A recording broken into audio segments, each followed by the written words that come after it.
ഇപ്പം ഒരുപാട് കാറുകളിൽ അഡാസ് ഫീച്ചേഴ്സ് വരുന്നുണ്ട്. ഡ്രൈവ് അസിസ്റ്റ് പോലുള്ള ഒരുപാട് കാര്യങ്ങൾ, ലൈൻ കീപ്പ് അസിസ്റ്റും ഓട്ടോ ബ്രേക്കിംഗ്, കൊളിഷൻ വാർണിംഗും അങ്ങനെയുള്ള കുറെ പരിപാടികൾ ഇപ്പോൾ വരുന്നുണ്ട്. അഡാസ് നല്ല രീതിയിൽ ഉപയോഗിക്കണമെങ്കിൽ ആദ്യം നമുക്ക് നല്ല റോഡ് വേണം.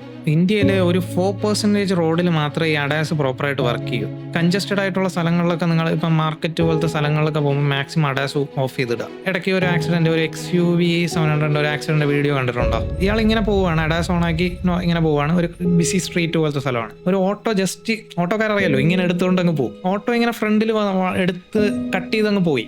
അപ്പോഴത്തേക്കും വണ്ടി എന്ന് വിചാരിച്ചു ഫോർവേഡ് കൊളീഷൻ ആണെന്ന് വിചാരിച്ചു, വണ്ടി ഒറ്റ ബ്രേക്ക് ചെയ്തു. ബാക്കിൽ നിന്ന് വന്നവൻ ഇയാളെ വന്ന് ഇടിച്ചു. നമ്മളാണ് ഡ്രൈവ് ചെയ്തിരുന്നെങ്കിൽ നമുക്കറിയാം ഇന്ത്യൻ റോഡ് ഇങ്ങനെയാണ്, ഈ ഓട്ടോക്കാരിങ് അയാളെ പാട്ടിനങ്ങ് പൊക്കോളൂ നമുക്കറിയാം, നമ്മൾ ബ്രേക്ക് അങ്ങനെ ചവിട്ടൂല.